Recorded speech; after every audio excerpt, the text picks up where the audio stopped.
Hi there, Sanmunani Molweni. Welcome to Fix Channel. If you're new here, please subscribe before the end of the video.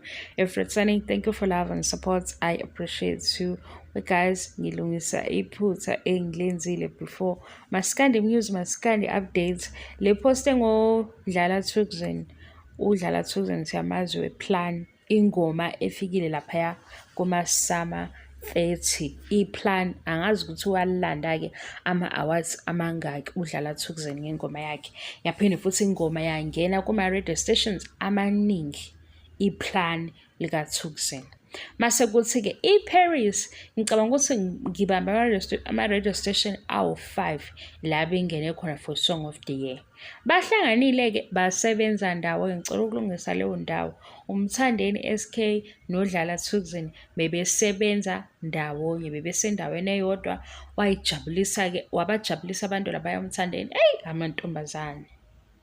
Hayi, yazi ngicabanga ukuthi kufanele ngibe nomsebenzi wokuthi ngiyogada amantombazane ngeke. Khona into azosimoshela yona. Ngiyadlala guys. Le video ayikho serious. Ngifuna ukulungisa lela phutha ukuthi ngithi benza ingoma. Ngibone ipost leyana bendawonye as if ngoma or hit song ezayo. Mhlambe ngiyaprofetha ngicabanga mhlambe ngiyaboniswa ukuthi ngenzeka because siyabona ukuthi uMthandeni lento leyo ukuthi isikhathi uNovember 2024 eSouth Africa ama-changes ayafuneka empilweni noku-adaptha kuyafuneka nokufunda izinto ezintsha. Mhlampe ngiyaprofetha kodwa ngilungise-ke abanayo ingoma ndawonye abakayenzi ingoma ndawonye. Bengicabanga because ngabona leya post ngangafundisisa ngiyaxolisa lapho. Sengibona manje mangena ku-TikTok bezibuya uMthandeni beseklabini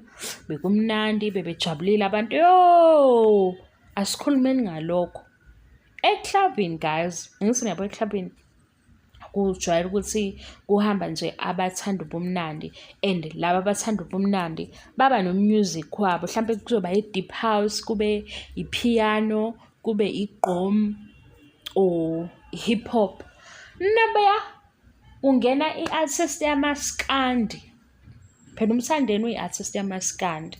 Umehluko wenza ngendlela ehlukile and siyayithanda leyo nto. Haze ngifisa ukuba nombhobho, ngivele ngibe nombhobho uma ngiyikhuluma lento izwakale kakhulu ukuthi sithi siyayithanda. Bakhona bayigxekayo bethi mhlampe wenze njani ushintsha umaskandi or ususa umaskandi kuleya nto owawuyiyona noma umaskandi oyiyona. Guys, alikho iqiniso lapho. Ushintsho luhle futhi lokhu okwakhe-ke kumnandi ngokuthi kuyasijabulisa, kumnandi. Uyabona nje umaskandi ukhona yonke indawo, lonke ikhona. Yabo lezi ngoma zakhe ayikhiphile. Uma ngibala iParis ngibala neGucci. Nalezi ezinye-ke zimnandi futhi ey'ndala zakho uMthandeni. Kodwa lezi eziwu-2 zithumeke endaweni eziningi. Ubufakazi TikTok challenge, ufakazi social media, ufakazi ama-views ku-YouTube, ufakazi uSpotify. Ngoba into emnandi nobani noma engangayi-understand-a i-language ukuthi i-language ithini kodwa uzozwa ukuthi imnandi lento. Into enjalo iyathelelana futhi njengoba nje ngene eklabini bajabula abantu. Ngisho nomunye obengajabule ubone seceleni kwakhe ejabula wajabula. Sihamba ngalowo shunike. Ongafuni ukuzwa lokho hayi sekuyinkinga yakhe. Kade sixolise ngiyaxolisa. Sifike saxolisela ukuthi ingoma iphumile sabanga umsindo ngoba bekuseyiyona yodwa. Namanje futhi mina ngizosho phela mase ngiyizwile lezi ezinye. Manje iGucci noma iDululu kimike. Makuthiwa nje kufakwe i-top 5 number 1 no-number 2 sinaye. Sekungaba yivoti-ke. Phela uma ngisikhuluma iqiniso uma iDululu uma ungena la umbona uyamlalela. iGucci uma ngena la uyalalela. iGucci nala eklabini nangiyawu nangiyaMthandeni ejatshulelwa.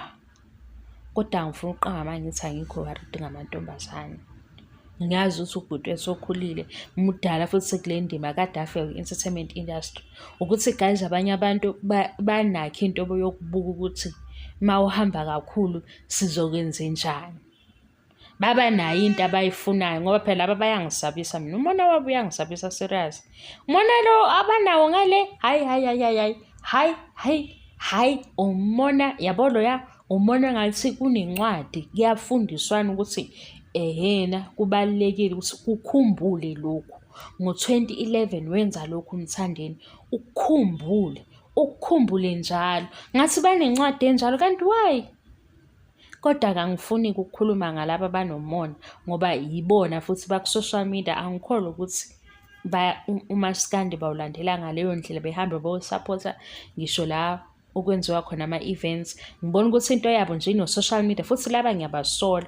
Yilaba abanobutsotsi abahamba beyo-download iy'ngoma, abawasupport ama-artist ngendlela e-right. Ngiyabasola ngoba yini ezokwenza ube nomona kanje, wenza izinto ey'qondile nje empilweni? Yini ezokwenza uthande umona kanje ube wenza izinto ngokuqonda? Hhayi, ngiyabasola laba yibo lo ozothola ukuthi une-album yanini neyanini, masuthi uyafuna umkhonyovu wodwa, i-artist ayisizakali ngalokho. Abanye-ke Nkosi yami abanalo ulwazi ukuthi lokho kurongi. Kongazi kurongi ngobani? Le album onayo, i-artist le yakho oyithandayo ayitholanga lutho ngokuthi wena uhambe wayo-download-a kulawo amanye ama-platforms angekho emthethweni. Ama-platforms lawa akhandwe abantu abazenzela bona begebenga. Ngiphinde-ke le part ebalulekile, ayakabi khona ingoma yaMthandeni noDlala Thukzin, kodwa ngenzeka ibe khona ngoba sebeyasebenzisana. Guys, mayingaba khona kuzothiwani? Cha, kuzobhubha-ke South Africa mayikhona ngoba umsindo sizowenza nemathi uDlala Thukzin kuzobhubha eSouth Africa. And lapho Mthandeni kuyomele ukuthi ngempela abe nodokotela oseduzane, yabo nje i-team yakhe ngoba uzobe engasaphumuli. Kumele lobe ehambe kudokotela eyo-check up ukuthi umzimba uphumule kahle ngoba wathi nje eduze kwaDlala Thukzin akasaphumuli, namanje akaphumuli. Cabanga ngoba phela manje uney'ngoma eziwu-2 ey'nkulu. Le enye eya last year kodwa namanje isasebenza. Kwabanye kubuhlungu-ke guys, kubuhlungu ngoba bayigxeka iParis, bayigxeka. Ngiyazi ukuthi le yaphathi yokuthi uMthandeni ungena estage kubalelwe ukuthi acule iParis, kwabanye uthi xhifi. Thina-ke kuthi asililizeleke simemeze into ongayazi ngoba le yanto sasifuna ukuyibona vele, manje sesiyibona kaningi. Yazi ngibona nanokuthi lokhu kurobheka kwakhe kwaba yinto enhle. Yazi enye into guys, ngempela ukwenzeka kwayo ngeke uze uyi-understand. Kukhona ukuthi umuntu erobheki kanti akarobheki ngoba uma ubuka indlela iParis ehamba ngayo, iParis ihamba sengathi uhlukanisile unyaka kade ibe number 2.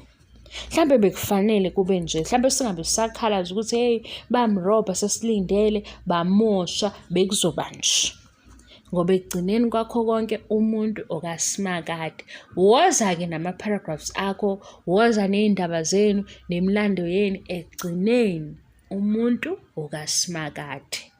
Uzohamba ukubone lokho ukuthi ngisho ngathini ngubani one-final say ngomuntu uSmarkade nabakubo okholelwa kwizinto zabantu abadala. Hhayi wena, hhayi amagama akho, hhayi iy'ndaba zakho, hhayi ama-files onayo. Ekugcineni kwakho konke usukushilo noma ukwazi, usufisa futhi ukuthi wena sazi ngendlela yakho, sibuke nangamehlo akho umuntu nomuntu okaSmarkade. Nento futhi ayiphiwe uSmarkade ngeke ayiphuce wena. Ekuqaleni besibanga ukuthi-ke thina sithi sijabuliswe uMaHo noMthandeni. Yinto leyo esiphiwe uMaHo nengoma.